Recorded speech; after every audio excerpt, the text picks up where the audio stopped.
Brother, we'll just keep on moving. That's what we've been doing. John Conyers retired, without getting it out of committee, but he presented it up until recent times every year. And so, my position with everything that we've been talking about and this new wave of people talking about reparations, it don't stop our work. Our work has gone before that, and it's currently going on, and it will continue to go on. I think I'm here. We will, as someone said, we will move from a whisper to a roar. And I believe some of the current chatter about reparations is going to move us forward.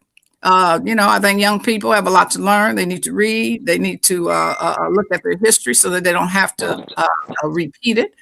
And have respect for elders, as Brother Jabbar said. But we're all in this together, and that's what has to be recognized. Malcolm told us we might have different strategies, but we have to work together.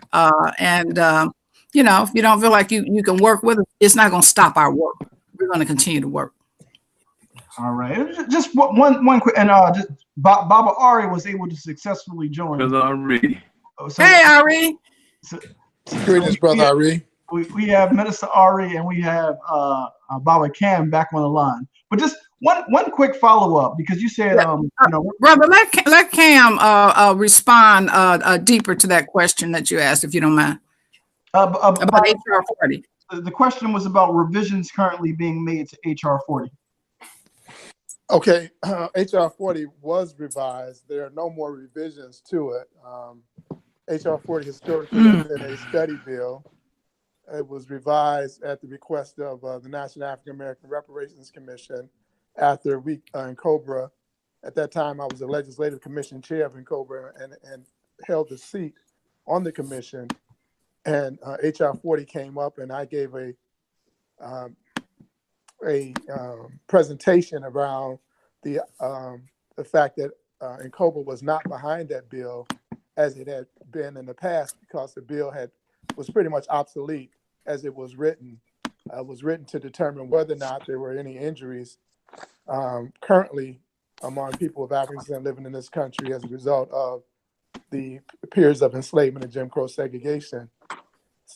At the time that it was written, there was not a unanimous view on that. But since that time, there has been a unanimous understanding that we are still injured, even though the 2004 lawsuit, the judge ruled that we couldn't show injury. The international community, as well as medical science now, have pretty much asserted that it's a fact that people of African descent are still injured. The Durban Declaration Program of Action, coming from the international community, and this whole new field of science called transgenerational epigenetics that shows the genetic mutation, if you will, as a result of trauma.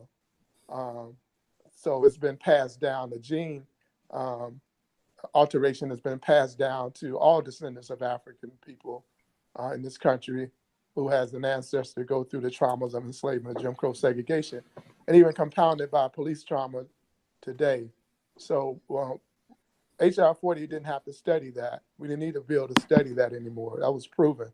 So we moved the bill from a study bill to a remedy bill. So the bill is designed to create a commission. It was revised to be sole purpose is to create a commission to flesh out what remedies would be necessary to bring African people to a state of repair. And so COBRA is totally behind this particular legislation because this is what it would answer all the questions that are being posed by the candidates and some other people. What does reparations look like? Well, this commission will be designed to do just that. And it will have the power and the resources to bring scholars and to and grassroots people who have been in the movement, not only here in the United States, but elsewhere, who has best practices and information in which we can utilize to determine what is necessary to be necessary for our repair. And so we've been through 400 years of the most brutal treatment ever recorded in the annals of history. And so we can't say one Democratic candidate or one person can determine what is necessary for the repair of our people. That's why a commission is so important, because it can bring together the best minds in this entire country and also reach out away from this country to try to deal with and come up with programs, projects, and practices and policy at the state, federal, and local levels that would begin the repair of our people. Thank you for that, Baba Cam. I do have a follow-up question for you, but before I ask this question, I'm going to preface it